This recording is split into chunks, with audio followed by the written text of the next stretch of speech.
ابن جوزی نے لکھا ہے سینکڑوں سال پہلے، آج کے کسی عالم کی بات بتاتا تو لوگ انکار کرتے، سینکڑوں سال، کہتے ہیں بلخ میں قحط پڑ گیا، لوگ ہجرت کر کے سمرقند آ گئے، ایک سیدوں کا خاندان بھی آیا، ایک ایسی خاتون بھی آئی جس کے ساتھ 3 بیٹیاں تھی، بیٹا بھی کوئی نہیں، خاوند فوت ہو گیا، مسجد کے ساتھ مہمان خانے بنے ہوتے تھے، وہاں اس نے بچوں کو ٹھہرایا اور نکلی سمرقند میں کہ کوئی آدمی مل جائے، تو وہ سیٹھ صاحب چودھری صاحب کہنے لگے مجھے کیسے پتا چلے گا تو سید ہے، مجھے بتاؤ، کسی کو چوک میں کھڑا کر کے کہا جائے بتاؤ تو کون ہوتا ہے، اس شخص کا کیا اشر ہوتا ہے، کیا حال ہوتا ہے، کہا کیسے پتا چلے گا؟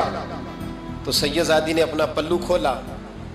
اور اپنے آنسو دونوں آنکھوں سے صاف کیے، تو کہنے لگی اللہ تیرا بھلا کرے، میں ثابت نہیں کر سکتی کہ میں حضور کا خاندان، میرے پاس کوئی دلیل نہیں، میں نہیں بتا سکتی، چل ٹھیک ہے، چلی گئی۔ کسی نے بتایا کہ یہاں ایک یہودی بھی رہتا ہے، وہ بڑا سخی ہے، یا آتش پرست ہے، یا پارسی ہے کافر غیر، سخی بڑا ہے، اس کے پاس گئی، بیٹھی رہی، لوگ بیٹھے تھے، جب چلے گئے تو قریب گئی، کہنے لگی مجبور ہوں، پریشان ہوں، غریب نہیں ہوں،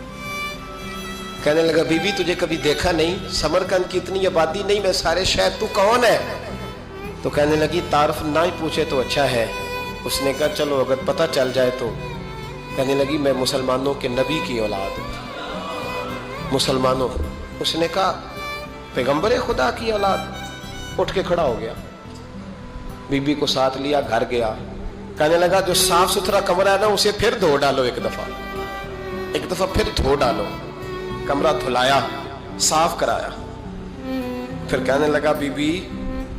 میرے برتن زیادہ صاف ستھرے نہیں، میں نئے نہ خرید کے لا دوں،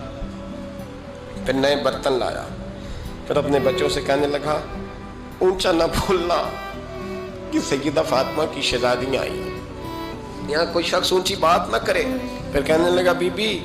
جو میرا بالکل طیب اور حلال رزق ہے نا، یہ اس میں سے لنگر ہے، لیکن چونکہ میں غیر مسلم ہوں، مجھے سلیقے نہیں آتے، جیسا تیسا بھی ہو نا اسے قبول کر لینا۔ خاتون کو کہنے لگا یہ گھر ہے، جب تک جی چاہے یہاں رہنا، اور دیکھنا ہو سکے تو رات اپنے نبی سے سفارش کرنا، میرا بھی کوئی مسئلہ، میری بھی کوئی قبولیت کہیں ہو جائے۔ وہ مسلمان کہلانے والا رات کو سویا، کہتے جنت سجی ہوئی ہے، لوگ جنت میں جا رہے ہیں،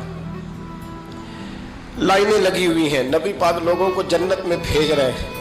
میں بھی دوڑ کے لائن میں لگ گیا، فرشتے نے میرا بازو پکڑا، کہا پیچھے ہٹ، تو میں دوڑ کے حضور کی بارگاہ میں گیا، میں حضور سارے جنت میں جا رہے ہیں، یہ مجھے نہیں جانے دیتا۔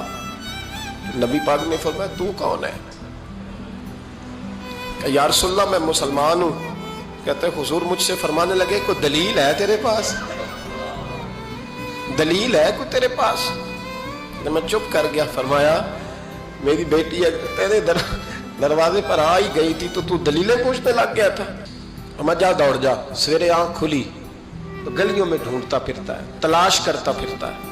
کونے کونے میں جاتا ہے وہ سادات کا گھرانہ کہاں گیا، ڈھونڈتے ڈھونڈتے اس غیر مسلم کے دروازے پہ جا کے پہچان لیا، تو کہنے لگا خدا کا واسطہ جو تو نے نوکری کی ہے نا ان کی مجھ سے 11 گنا لے لے، یہ سادات کا گھر مجھے دے دے۔ تو کہنے لگا کل تو آتا تو شاید بات اور ہوتی، آج بات اور ہے۔ اس نے کہا مہربانی کر، کہا نہیں کل تو آتا تو معاملہ اور تھا، آج معاملہ آج اور ہے، رنگ بدل گیا ہے، حالات تبدیل ہو گئے ہیں، اب تو دیکھ تاک کے آیا، جا دوڑ جا۔ کہنے لگا نہیں مہربانی کر، دے دے، تو غیر مسلم میں تیرا کیا تعلق؟ کہنے لگا چپ کر، غیر مسلم میں کل تک تھا، کل سے سجدوں سے پیار کیا ہے تو میرے حالات سنور گئے ہیں، وہ جو نظارے تو نے رات خواب میں دیکھے ہیں میں نے جاگتی آنکھوں سے دیکھے ہیں، میں نے جاگتی آنکھوں سے، اور تو نے کسی مفتی پیر عالم کے ہاتھ پہ کلمہ پڑھا ہے، میں نے رات محمد عربی کے ہاتھ پہ کلمہ پڑھا ہے۔